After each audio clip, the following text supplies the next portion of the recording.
दोस्तों, जय सिनेमा।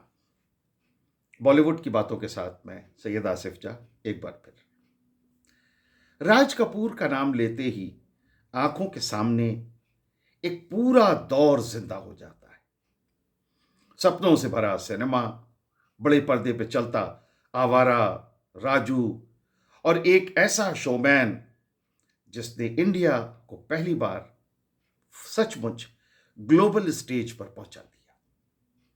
आज 100 साल बाद भी ये बात सच है कि रूस से लेकर कई और देशों तक, कई जगहों पर इंडिया का मतलब सिर्फ दो नाम थे, जवाहरलाल नेहरू और राज कपूर। ये एक दौर गुजरा, एक सियासत का चेहरा और दूसरा हिंदुस्तान की रूह और उसका सिनेमा। ये थी मोहब्बत राज कपूर की, ये थी एक्सेप्टेंस राज कपूर की ग्लोबल स्टेज पर। राज कपूर का जन्म आज ही के दिन 14 दिसंबर 1924 को पेशावर पे हुआ। आज हम उनका सेंटेनरी ईयर है, ये वो मना रहे। उस वक्त वो अनडिवाइडेड इंडिया का हिस्सा था पेशावर। उनके वालिद पृथ्वीराज कपूर पहले से ही स्टेज और फिल्म्स की दुनिया के बड़े नाम बन चुके थे। इसलिए राज कपूर, शम्मी कपूर और शशि कपूर, ये सारे भाई बचपन से ही थिएटर, लाइट्स और डायलॉग्स के बीच में पले। बचपन बहुत ही सेटल्ड नहीं था। देहरादून, कलकत्ता, बॉम्बे, अलग अलग शहरों के अलग अलग स्कूल्स, क्योंकि पिता पृथ्वीराज कपूर पृथ्वी थिएटर लेकर पूरे देश में घूमते रहते थे और परिवार भी साथ। यही घूमना फिरना, अलग अलग तरह के लोग, अलग कल्चर बाद में राज कपूर के सिनेमा में दिखाई देता। आम आदमी, सड़क, मेला, शहर, कस्बे, सब उनके फ्रेम में बराबर की जगह पाते। शुरुआत के करियर में पहले कुछ रोल्स उन्होंने पिता की फिल्मों में किए, जैसे इनकलाब, गौरी, वाल्मीकि, और फिर पृथ्वी थिएटर्स के मंच पर भी खूब काम किया। मगर राज कपूर को फिल्मों में पहला ब्रेक केदार शर्मा की फिल्म नील कमल 1947 की आई नील कमल से मिला। और फिर 1948 में उन्होंने जो कदम उठाया, सिर्फ एक साल बाद, उसने उनकी और हिंदुस्तानी सिनेमा की पूरी कहानी बदल कर रख दी, जब उन्होंने अपने खुद के बैनर आरके फिल्म्स की शुरुआत की। सिर्फ 24 साल की उम्र, और 24 साल की उम्र में आग फिल्म के साथ वो खुद एक एक्टर, प्रोड्यूसर और डायरेक्टर बन गए। उनके साथ थी नरगिस, वही नरगिस जिनके साथ आगे चल के वो लीजेंड बन जाने वाली स्क्रीन जुगलबंदी हुई इन दोनों की। आग क्रिटिक्स को पसंद आई, मगर बॉक्स ऑफिस पर उतनी सफल नहीं रही। फिर अगली फिल्म बनी बरसात, और ये सुपरहिट रही।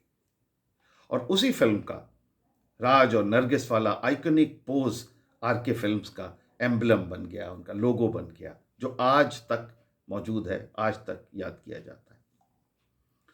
1950s में आरके फिल्म्स ने जो सिलसिला शुरू किया, वो आवारा, बूट पॉलिश, श्री 420, जागते रहो, उसने राज कपूर को सिर्फ इंडिया नहीं, दुनिया भर में एक एक ग्लोबल स्टार बना दिया। चार्ली चैपलिन के लिटिल ट्रैम्प से इंस्पायर्ड उनका गरीब मगर ईमानदार राजू, टूटा फूटा सूट, टोपी, मुस्टैच, हिंदुस्तानी दिल और सादगी और सेल्फ रिस्पेक्ट का सिंबल बन गया। आवारा और श्री 420 ने यूएसएसआर में, रशिया में जो धमाका किया, वो आज भी अनबिलीवेबल लगता है। रिपोर्ट्स के मुताबिक आवारा ने सोवियत रशिया में करोड़ों टिकट्स बेचे। लोग गाने हिंदी में गुनगुनाते थे, और मॉस्को में फैंस ने एक बार उन्हें कार समेत शोल्डर्स पर उठा लिया। उस दौर में सचमुच कई रशियंस, उनके लिए इंडिया का मतलब राज कपूर था, और उनका गीत था मेरा जूता है जापानी, सोवियत गलियों में गूंजता था। राज कपूर और नरगिस की जोड़ी आज भी हिंदी सिनेमा की सबसे रोमांटिक, सबसे सोलफुल जोड़ी मानी जाती है। आग, बरसात, आवारा, श्री 420, जागते रहो जैसी फिल्मों में इन दोनों की केमिस्ट्री सिर्फ ऑन स्क्रीन नहीं बल्कि लोगों के दिलों में भी बस गई। एक rare black and white photo है जिसे कुछ दिन पहले ऋषि कपूर ने बाद में शेयर भी किया। वो जो राज कपूर और नरगिस सफेद कपड़ों में हाथ में कोका कोला की बॉटल्स कैमरे की तरफ हंसते हुए, ये एक एड शूट था। इसका एक लाइट प्लेफुल मोमेंट था जिसमें उनकी दोस्ती, उनका कंफर्ट और उन दोनों का चार्म ये साफ दिखता है।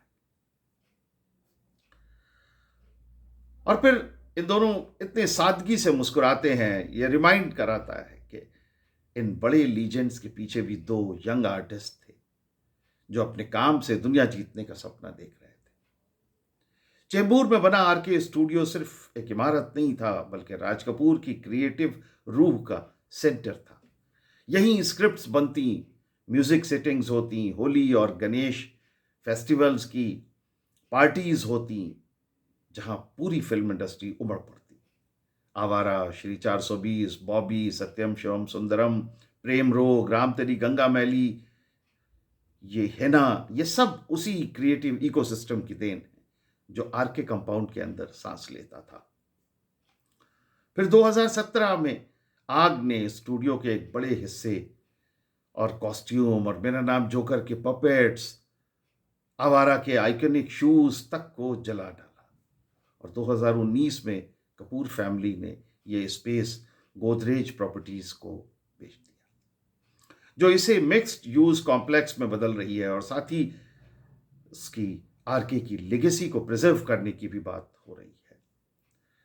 यह सच है कि आरके स्टूडियो अपने फिजिकल फॉर्म में अब नहीं है, लेकिन उसका नाम आज भी बॉलीवुड के गोल्डन एज का दूसरा नाम है। 60s के बाद उनकी कुछ acting projects around the world वगैरह उतने नहीं चले। तब उन्होंने अपनी ड्रीम प्रोजेक्ट मेरा नाम जोकर बनाई। 3 घंटे से भी ज्यादा लंबी फिल्म, 3 अलग अलग फेजेस, सर्कस, दर्द, हंसी और फिलॉसफी। ये उनकी जिंदगी की सबसे एम्बिशियस फिल्म थी, जो उस वक्त की कॉमर्शियल डिबेकल साबित हुई।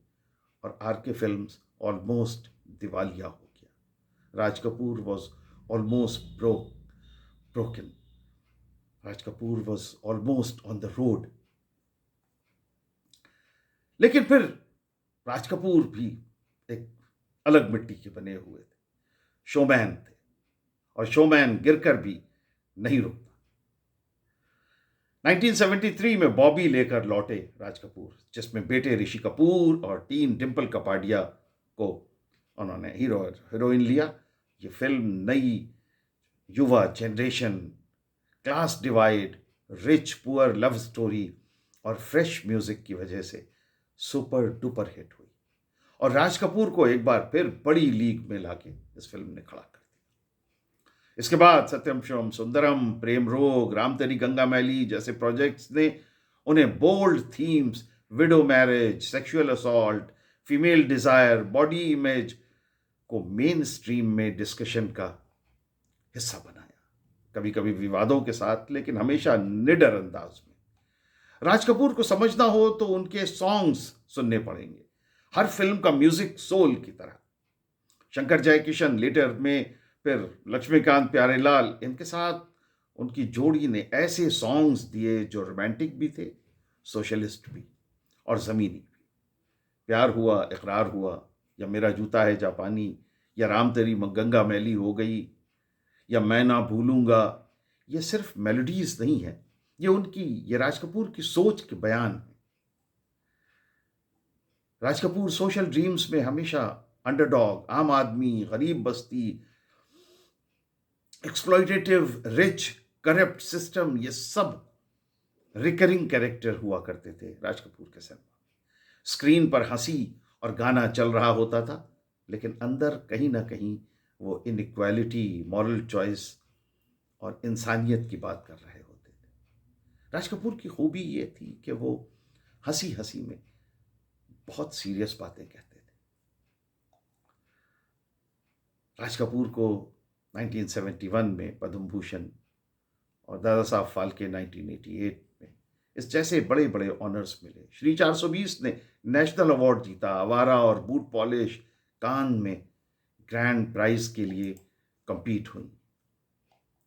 जागते रहो ने कार्लोवी वेरी में क्रिस्टल क्रिस्टल ग्लोब जीता और उन्हें कुल 11 फिल्म फेयर अवार्ड्स भी मिले।